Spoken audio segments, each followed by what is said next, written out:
You can see I'm using my fingernail here and just scratching in some of those smaller branches. Wait till you're using thicker paint like this to scratch in and try to get those details. Just like a painting that needs to have a full range of values, and you need to think about lights and midtones and darks, painting a tree is the same way. Today, I'm gonna walk you through step by step how I paint this tree. And we're gonna talk about the values and the brushwork and the timing that is involved. As I typically do, I'm wetting down the back and the front of my paper. You wanna think about the light first. We are painting from light to dark. So I'm laying in a wash here of raw sienna and a little bit of lavender. That comes up with a nice neutral brown tan color for the light areas of the tree. What I'm doing first is laying in the light all over the scene in this nice wet and to wet wash.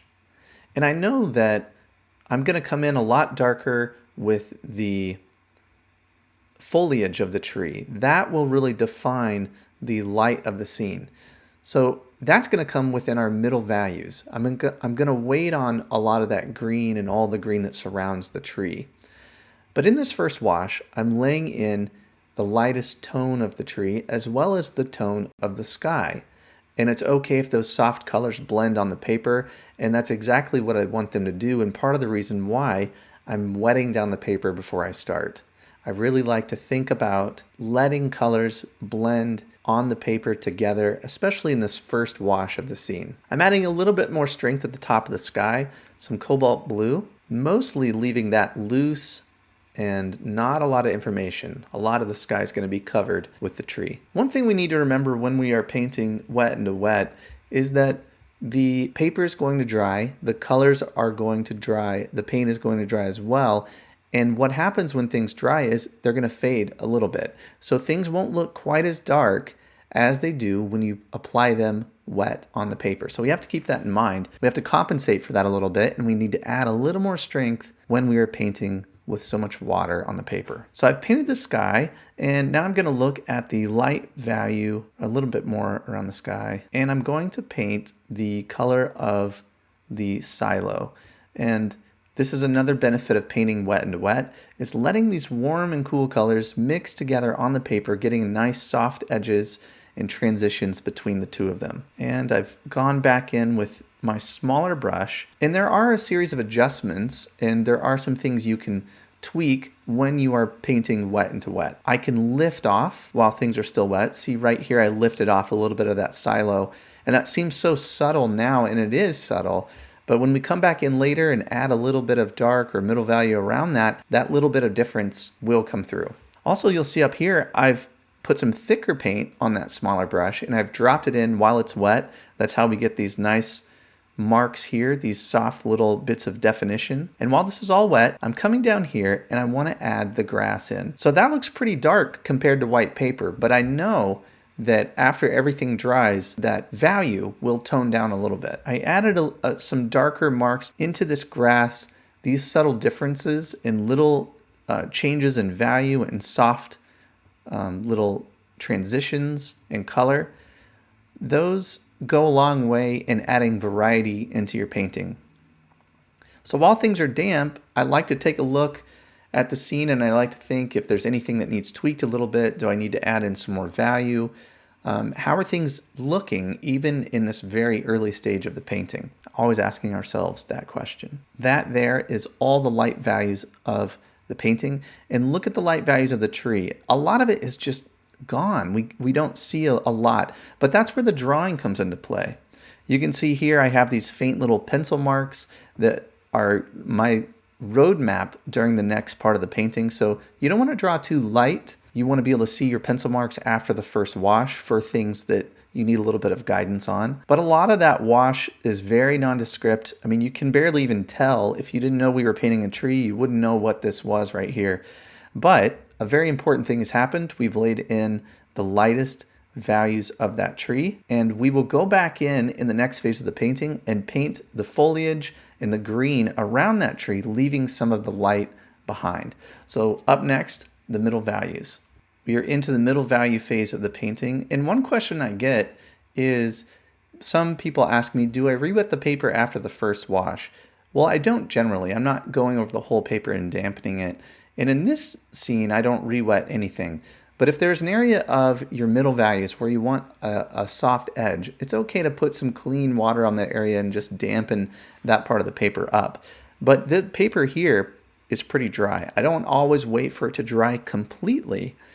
If I want to go ahead and move ahead, I've been doing this for a while so I can kind of know what I can get away with as far as timing goes and where I want soft edges and things like that. But generally, you can paint the middle values on completely dry paper. And where you want some soft edges, you can dampen that area specifically. So what I'm trying to do here is really squint and see the tree in a big connected way, where the tree will connect down into the shadow on the ground, which will connect into the other darker values. But let's talk about some of the brushwork here with this tree. The brush that I'm using is a cheap calligraphy brush. What I like about this brush is you can see the point that I'm working with. I can get a little detailed and be a little precise when I need to, but see how I'm using the side of the brush? I'm turning the brush sideways and using the side of it and not necessarily the tip of the brush. And what that is helping me do is get these nice broken, loose edges. That's what this brush is good for. I will say it is a cheap brush, and the downside to it is it does tend to shed hairs. And if that drives you crazy, then buy a better brush than this one. So my approach to this is I'm looking at the green. That green, I don't want to get really consumed with every leaf of the tree. I'm trying to group that together and negatively paint around the light area of the tree. So this takes a little bit of time. I'm feeling it out, kind of getting the edge of the tree first, and I'm working into it. I'm not going to worry about painting around every little highlighted branch. In the photo, there's a lot of really small branches that are catching the light. I'm just going to suggest some of that and not worry too much about getting really detailed and specific. And there's something really fresh about negatively painting in a loose way, and that makes things like trees really fun to paint. One of the big rules is, and I know this sounds so simple, but the branches of the tree have got to fit the form of the tree. They can't be too large. They can't be larger than the trunk of the tree. So knowing that as the tree goes up, all the branches need to get smaller and smaller and smaller the higher up you are in the tree. I know that just sounds like common sense, but when you're painting and you're thinking about all of these things with timing and values and things like that, sometimes those little details can get lost. But if you can keep that in the front of your mind, you will save yourself some headaches. You'll notice that while this mass of green is damp, I'm loading up my brush with some darker colors. When possible, I like to drop the shadow of the tree into the tree while it's still damp. That gives a nice soft edge, and I think it looks nicer than just creating a whole bunch of really hard edges with the darks if you were to go in later in the painting. So you can see this is starting to take form. We've already talked about the light values. Now we're into the middle values, and we're dropping in some of the darks while we paint this. You can see I'm using my fingernail here and just scratching in some of those smaller branches. I said I'm not going to try to paint around all them, but if you can scratch into the painting when the painting has set up a little bit, you don't want to scratch too soon, and you don't want to scratch on really thin, delicate washes.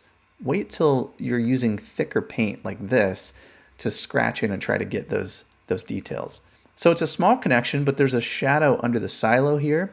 I'm pulling that shadow around and letting it connect into the middle value of the tree. And I'm adding some texture on that silo. I'm going to zip ahead.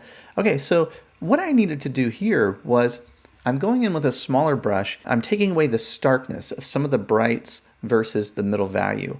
I want some of those value ranges to be a little more nuanced, so it's not all light value and then all middle value. And in doing this, I can focus the light on this tree down to this area.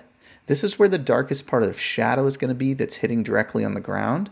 And so I was able to take away a little bit of the starkness of that and focus the tree down into this area. Now I'm getting into some of the darker areas in the shadow underneath the tree, and I'm pulling that over, connecting it right into what I've already been painting. And this shadow is important. It's going to anchor this tree to the ground, and it also creates this nice unifying shape. You can see me as I work through the middle values and darks here. I'm always looking for connections between the different parts of the painting. So if I can find something in the middle ground that can connect further back in the middle ground or with the background, then I'm going to try to do that. And that's what this little post is here. It's a good connector between what's going on here and what's going on behind it. And I'm back up into the tree with a few more darks. I'm using this smaller brush to add those final little bits of strength. And here is a look at the final painting.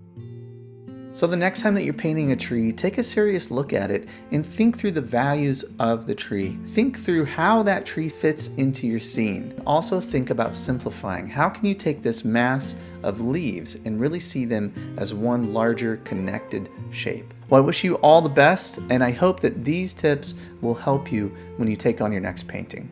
Have you ever been really excited about a painting and you get all set up, you find that right reference that you're excited about, and then it's time to go and you feel lost? I have a free resource that I want to give to you today that can help with these problems. My 5 steps to plan a successful watercolor painting. I walk you through the crucial planning phase of your painting that will help you understand what you're going to paint first, second, and third. The planning is really so important, especially in watercolor. This medium is harder to correct. It's so immediate. So having that plan is very important. I send you a PDF that you can download. And the great thing about this is you can have it on your phone, you could print it out, and you can take a look at these crucial planning steps before you start each painting. All you have to do is follow this link here and download my 5-step guide to planning a successful watercolor painting.